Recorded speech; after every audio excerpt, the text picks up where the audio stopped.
एक बार एक बहुत ही सुंदर लड़की जिसका नाम था मोहिनी।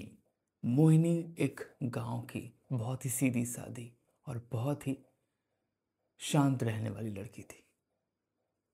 उसके गांव में एक ऑफिसर आया और किसी खास मकसद से, लेकिन गांव वालों को मालूम नहीं था।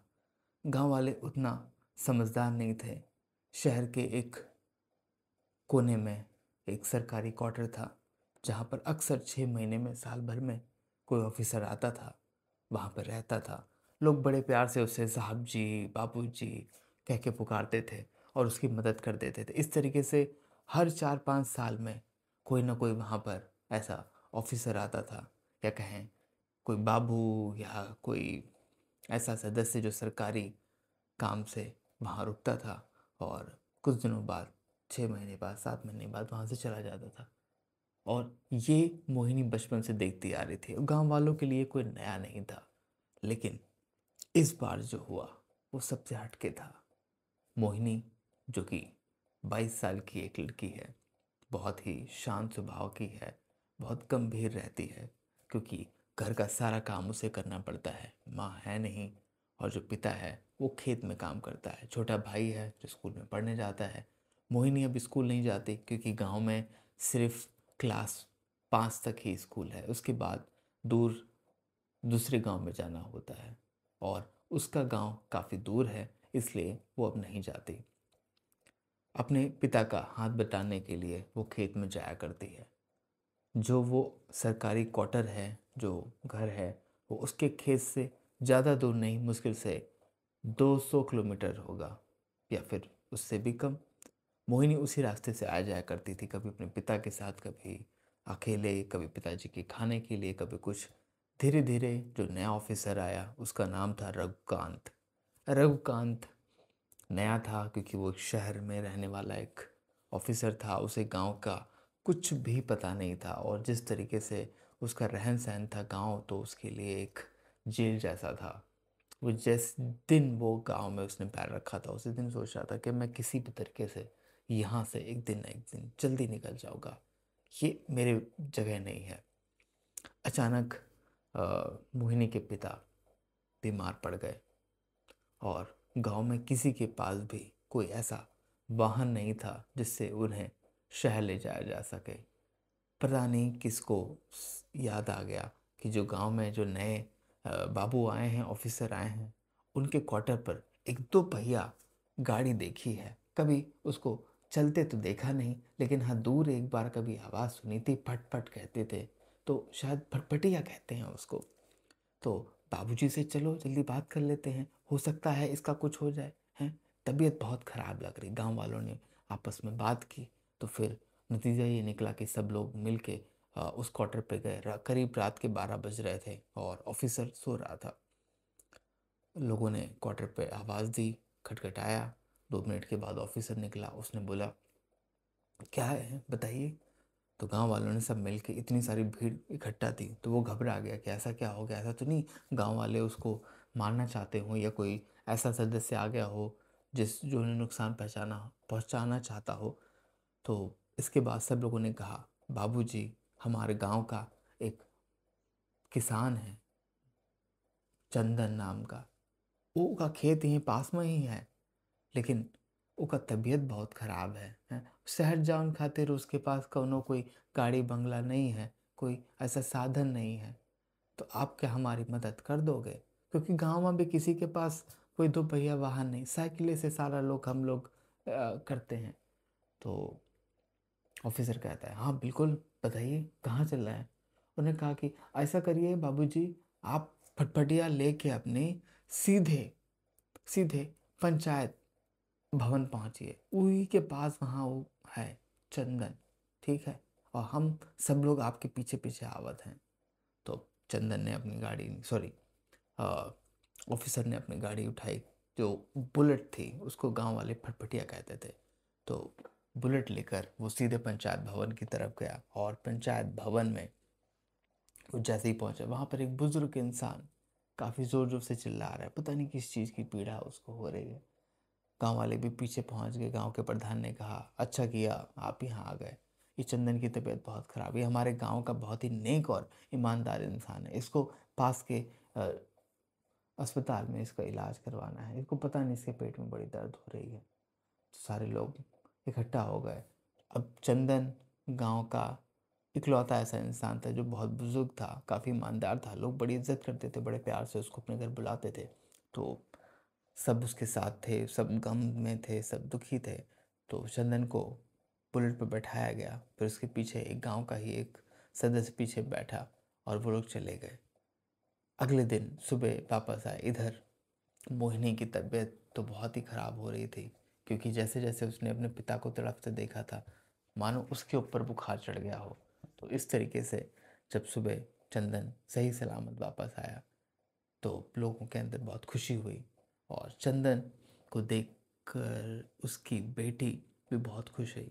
अचानक लोगों ने उससे पूछा, क्या हुआ था तुमको? हैं डॉक्टर साहब, क्या कहे तुमको? चंदन कहता, हमको कछू कुछ नहीं हुआ, हमको पेट में इतना दर्द हुआ, हमको पथरी हो गया है, इसका इलाज करवाना है। 20,000 डॉक्टर मांग रहा है, लेकिन बाबूजी ने तिनको देर नहीं किया, तुरंत हमका एडमिट कराया और हमारा इलाज कर दिया। अब आपको थोड़ा सा तकलीफ़ है, लेकिन हम महीना भर में ठीक हो जाएंगे। बाबूजी का बहुत बहुत धन्यवाद। गांव वाले बड़े तारीफ़ करने लगे कि अरे यार, इतना नेक बंदा है। ऑफिसर अभी तक तो जो आते थे सारे अकड़ू होते थे, एक दूसरे से ना कोई मतलब ना कुछ, लेकिन ये ऑफिसर बहुत अच्छा है, अच्छा खासा है, सुंदर है। तो फिर चंदन अब घर गया। कुछ दिनों बाद गांव में एक दावत होती है, प्रधान दावत करते हैं, तो वहाँ पूरे गांव के सारे लोगों को बुलाया गया, आसपास बुलाया गया। चंदन भी वहाँ पर पहुँचा और ऑफिसर भी। तब ऑफिसर की नज़र एक खूबसूरत सी लड़की पर पड़ी जिसका नाम था मोहिनी। मोहिनी बहुत ही सिंपल कपड़े पहने हुए थी, कोने में बैठी थी, क्योंकि वो ज़्यादा किसी से बात नहीं करती। पता नहीं किस चीज़ का उसको गम था। चंदन बैठा था वहाँ पर। थोड़ी थोड़ी देर बाद सब लोग, नए लोग आ रहे थे, एक दूसरे से मिल रहे थे, लेकिन मोहिनी के चेहरे पर कोई भी मुस्कान नहीं थी। वो चुपचाप कोने में बैठी थी और आसपास की लड़कियां सब खेल कूद रही थी, हंसी टटोली कर रही थी, खा पी रही थी। मानो उस ऑफिसर के नज़र जब मोहिनी पर पड़ी तो उसे ऐसा लगा कि कुछ पूछना चाहिए उससे, लेकिन अचानक गांव की लड़की से पूछना कोई अच्छी बात नहीं मानी जाएगी, गांव वाले पता नहीं क्या सोचेंगे। पार्टी ख़त्म हुई, दावत ख़त्म हुई, सब अपने अपने घर गए। फिर एक दिन ऑफिसर अपनी बुलेट लेकर जैसे ही अपने क्वार्टर से बाहर निकला, उधर मोहिनी चलती हुई नजर आ रही थी। उसकी नज़रें झुकी हुई थीं, एक धीमी रफ्तार के साथ। सर पे एक अच्छा खासा हरी पत्तियों का बोझ, वो धीरे धीरे चलती हुई जा रही थी। और इधर ऑफिसर ने अपनी बुलेट स्टार्ट करने ही वाला था कि तुरंत जब नज़र पड़ी मोहिनी के ऊपर, तो उसने कहा, आज मैं पूछ लेता हूँ, हो सकता है यहाँ तो वैसे भी कोई है भी नहीं, और अगर ये मुझसे बात करेगी तो मुझे पता चलेगा कि इसको क्या प्रॉब्लम है। तो तुरंत अपनी बुलेट को ऑफिसर ने तेज़ किया और सीधे पहुंच गया उसके मोहिनी के पास। और जब मोहिनी की नज़र ऑफिसर पर पड़ी तो ऑफिसर और दोनों एक दूसरे को देखते रह गए। पहली बार ऐसा लगा कि मोहिनी ने किसी को अपनी नज़रों से देखा है, वरना उसकी नज़रें तो हमेशा झुकी रहती थी, सिर झुका रहता था। तो पहली बार उसके चेहरे पर एक अलग ही नूर था। ऑफिसर को देखते हुए उसे पता नहीं क्या ऐसा महसूस हुआ कि वो खुशी के मारे अंदर ही अंदर कुछ कहना चाहती थी, लेकिन वो कह नहीं पा रही थी। फिर अचानक ऑफिसर ने कहा, तुम्हारा नाम क्या है? मोहिनी ने कहा, आप तो गांव के बाबू हैं ना? ऑफिसर ने कहा, हाँ मैं बाबू हूँ। मैंने पूछा, तुम्हारा नाम क्या है? मोहिनी कहती है, हमारा नाम मोहिनी है, हम ही पास में गांव में रहते हैं। वो दिन आप इलाज करवाए थे ना हमारे बापू का, उसके लिए बहुत बहुत धन्यवाद, हम आपका एहसान ज़िंदगी भर नहीं भूलेंगे। मोहिनी कहती है कि आप बहुत ही अच्छे हैं, गांव के लोग भी आपकी तारीफ़ करते हैं। शहर का पहला जो बाबू आया वो अच्छा नहीं था, कई सारे बाबू आए, लेकिन आप बहुत ही अच्छे हैं, सारे लोग आपकी तारीफ़ करते हैं। हम आपका तहे दिल से स्वागत करेंगे। अगर हम हमारे कुछ सेवा खातिर अगर हम आपके कर सकें तो हम आपका एहसान उतार सकते हैं। ऑफिसर ने कहा, नहीं नहीं ऐसी कोई बात नहीं है, ये मेरा फ़र्ज़ था, और तुम अगर मुझे अपना नाम बताओगी तो अच्छा रहेगा। मोहिनी ने कहा, हमारा नाम मोहिनी, हम बताए तो आप भूल ही गए इतनी जल्दी। ओहो सॉरी सॉरी, मैं बातों में पड़ गया, मैं समझ नहीं पाया। अब ऑफिसर और मोहिनी एक दूसरे को देख रहे थे, ऐसे देख रहे थे मानो वो कोई पिछले जन्म के कोई यार हैं, कोई ऐसा रिश्ता है जिसको वो निहार रहे हैं एक दूसरों की आंखों में। फिर ऑफिसर कहता है, तुम स्कूल नहीं जाती, कॉलेज नहीं जाती? उन्होंने कहते, नहीं हम स्कूल पर सब नहीं जाते हैं, गाँव में कोई स्कूल ही नहीं है, 5 बजे तक था तो हम पढ़ लिए, अब हम आगे नहीं पढ़ पाए, गांव का दूर हम जा ही नहीं सकते हैं, बापू का तबीयत खराब रहता है। तो ऑफिसर ने कहा, अगर तुम पढ़ना चाहो तो मैं तुम्हें पढ़ा सकता हूँ, वैसे भी मैं शाम को फ्री रहता हूँ, अगर तुम्हारे पिताजी को कोई दिक्कत नहीं है, गांव वालों को कोई दिक्कत नहीं है, मैं तुम्हें पढ़ा सकता हूँ, ठीक है। मोहिनी मानो एक अलग ही दुनिया में चली गई। उसका भी मन था, उसे भी कोई ऐसा शख्स मिला था जिसको देख के उसे खुशी हुई थी। तो मोहिनी कहती, ठीक है, हम अपने बापू से पूछ लेंगे, और अगर कोनो दिक्कत नहीं है तो आप इतना हमको पढ़ाएंगे कि हम शहर में जा सकें। तो ऑफिसर कहता है, तुम्हें शहर क्यों जाना है? तो मोहिनी जवाब देती, वो हम सुने हैं कि शहर में बहुत बहुत बड़ी बड़ी बिल्डिंग होत है, और वहाँ पे खानन का बहुत बढ़िया चीज़ मिलत है, वहाँ के लोग भी अच्छे होते हैं, बिल्कुल आपकी तरह। तो ऑफिसर कहता है, हाँ हाँ बिल्कुल, अगर आप तुम अच्छे से पढ़ोगी, तुम समझदार बनोगी, अपने आप को उस लायक बनाओगी तो तुम जरूर पहुँच जाओगी। मोहिनी कहते, अच्छा हम चलत हैं, पापू हमारे इंतज़ार करत हैं, हम आपके बताइबे कि हमका पढ़े का मना करी हैं कि नहीं। तो मोहिनी घर जाती है, अपने पिता से बात करती है। पहले तो उसके पिता मना करते हैं, फिर कहते हैं कि ठीक है, ऐसा करो, जब शाम को तुम आती हो साग सब्जी लेने गांव के खेत में, तो उससे 1 घंटे पहले निकला करो, तो थोड़ी देर तुम पढ़ाई कर लेना, और उसके बाद तुम उधर खेत में आ जाना, हम तुम्हें सब्जी साग दे देंगे, घास फूस दे देंगे, फिर हम दोनों साथ में चलेंगे। अब ये बात गांव वालों को पता नहीं थी, लेकिन चंदन को पता थी, चंदन की बेटी को पता थी। फिर बड़ी मुश्किल से हिम्मत करके मोहिनी शाम को 4 बजे क्वार्टर के सामने खड़ी थी, लेकिन उसकी हिम्मत नहीं हो रही थी कि वो गेट को खटखटाए और अंदर जाए। वो चुपचाप खड़ी थी, वो सोच रही थी। अचानक से पीछे से बुलेट की आवाज़ आई, फट फट फट फट करते हुए। तो मतलब अंदर कोई नहीं था क्वार्टर में, क्वार्टर अंदर से बंद था, लॉक था, गेट पे ही खड़ी थी। पीछे से जैसे ही बुलेट को आते देखा, मोहिनी का फेस एकदम उतर गया, उसे डर लग गया कि ये क्या हो गया, मैं तो इतनी देर से यहाँ पे खड़ी थी और साहब जी तो थे ही नहीं।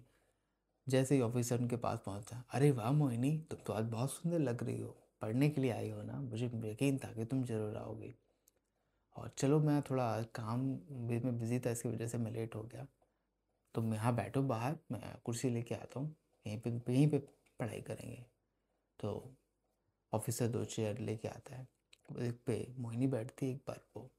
फिर वो पहले पूछता है कि तुमने पढ़ाई कब तक की, कैसे थी, कुछ थोड़ा बहुत बातें हुई। फिर इसके बाद ऑफिसर ने उससे कहा कि देखो, मैं तुम्हें शुरुआत से पढ़ाता हूँ, ठीक है, शुरुआत से तुम पढ़ना, और जहाँ पे तुम्हें लगे कि तुम्हें पूछना तुम पूछ लेना, ठीक है। तुम यहाँ किसी कॉलेज में नहीं हो, बट ये समझना कि तुम पढ़ ऐसे रही हो कि जैसे तुम किसी कॉलेज में हो। मोहिनी की शुरुआत पहले दिन काफ़ी अच्छी हुई, बहुत खुश थी, और मानो उसकी ज़िंदगी में कोई नई लहर सी गूंज गई हो। धीरे धीरे 1 हफ्ता हो गया, 2 हफ्ते हो गए, आपस में दोनों एक दूसरे को बहुत अच्छे से जान चुके थे। धीरे धीरे हंसी मजाक भी होने लगा, ठीक है, और धीरे धीरे एक दूसरे को वो पसंद करने लगे। और ये बात जब गांव के मुखिया को और लोगों को पता चली, तो लोगों के अंदर एक अलग ही गुस्सा था। सारे लोग चंदन के पास पहुंचे, कह के, तुम कैसे हो, बूढ़े होकर अपनी बेटी को उस नौजवान के पास तुम भेजते हो, तुम्हें शर्म नहीं आती? चंदन कहता है, ऐसा कुछ नहीं है बापूजी, तो सिर्फ पढ़ाते हैं हमारे बेटिया को, हमें खुद ही देखे हमारे सामने 1 घंटा पहले पढ़ाते हैं। वो गांव वाले कहते हैं, तो आज जब तुम शहर भिजवा सकते तो उसके यहाँ क्यों भिजवाया? ये गांव की बेइज्जती है, ठीक है, और अगर तुमने ये सुधारा नहीं तो बहुत बुरा होगा। आज ही के आज उस बाबू को, उस ऑफिसर को यहाँ से गांव से बाहर जाना होगा। तुम्हार बिटिया को जल्द से जल्द 1 महीने के अंदर ब्याह करना होगा, ठीक है? ना तुम्हारी बिटिया इस गांव में रहेगी और ना ही वो उस ऑफिसर, ठीक है? और अगर ऐसा नहीं हुआ तो तुमका और तुम्हारी बेटी का निकाल के बाहर कर देंगे गांव से, हुक्का पानी तुम्हार बंद कर देंगे। ये बात चंदन को जब पता चली, चंदन के सामने हुई, बहुत बुरा लगा चंदन को। चंदन की बेटी रोने लगी, उसने ये क्या किया। जब ऑफिसर के बाद ये बात पहुंची तो वो सीधे प्रधान के पास पहुंचा। प्रधान नाग वो बोला था, कहने लगा, ऑफिसर तुम जो किए हो ना, ये ठीक नहीं है। गांव की बेटी है वो, है तो हार गलत नजर पड़ी है। तुम खुश नसीब हो, वरना और कौन होता ना तो पैर काट के हाथ में दे देते, ठीक है? ऑफिसर कहता है ऐसा कुछ भी नहीं है, मैंने उसको देखा, उसके अंदर जुनून था पढ़ने का, वो खुद पढ़ना चाहती थी, शायद वो नहीं पढ़ पाई तो मैंने उसकी मदद की। प्रधान उसकी एक नहीं मानता और कहता है कि तुम का अगले दिन ये गांव छोड़ के जावे का पड़ी, और तुम ना ही जाइयो तो अच्छा ना हो तो। और रही बात चंदनिया की बिटिया की, तो मोहिनी का 1 महीना में ब्याह है। अब न तुम ही गांव में रही हो न मोहिनी। ये बात सुन के ऑफिसर को गुस्सा भी आता है। वो कहता है कि मैंने तो ऐसा कुछ सोचा भी नहीं, फिर वो कहता है अगर ऐसी बात है तो मोहिनी को क्या दोष है, मुझे जो सजा देना दो। तब प्रधान कहता है सजा तो तुहार मिलेगी, लेकिन ये गांव का रीत है कि गांव की बात बाहर नहीं जाता है। तो तुम एक काम करो, तुम ही मोहिनिया से शादी करो, ये गांव में तुम रहो, हमें कौनो दिक्कत नहीं। ऑफिसर कहता है ये सब इतनी जल्दी मैं नहीं कर सकता, मुझे समझिए मेरी बात को। प्रधान कहता है तुहार पास 24 घंटा है, 24 घंटा में अगर तुम ना ही समझे तो अपना बैग उठा के निकल लियो यहाँ से, वरना तुहार जिंदगी अब तुहार ना रही। ये गांव का एक एक इंसान तुहार पीछे लग जाए। ऑफिसर वहाँ से जाता है, पूरी रात सोचता है और मन ही मन उसको ये भी लगता है कि शायद मेरी वजह से चंदन और चंदन की बेटी मोहिनी के साथ ये सब हो रहा है, और अगर वो इस तरीके से जाता तो बहुत खराब होने वाला है। अगले दिन चंदन प्रधान के पास जाता तो कहता है कि अगर मैंने गलती कोई की है तो मैं उसको पूरा करूँगा, मैं हर्जाना भरूँगा, मैं मोहिनी से शादी करूँगा। फिर मोहिनी की और ऑफिसर की शादी होती है। गांव वाले गुस्से से अब ठंडे पड़ जाते हैं। दोनों को लगता है कि चलो ठीक है, धीरे धीरे हम एक दूसरे को संभाल लेंगे, हम इस गांव के लोगों के दिमाग को बदल देंगे। और धीरे धीरे सारे गांव वाले खुश हो जाते हैं। उन्हें लगता है कि नहीं, चंदन गलत नहीं था, वो गलत थे। फिर अब उन लोगों के बीच बहुत अच्छा रिश्ता है। सरकारी क्वार्टर में अब मोहिनी रहती है, सुबह शाम पढ़ाई करती है, अपने पति के लिए खाना बनाती है और बीच बीच में अपने बापू से भी मिलने जाती है।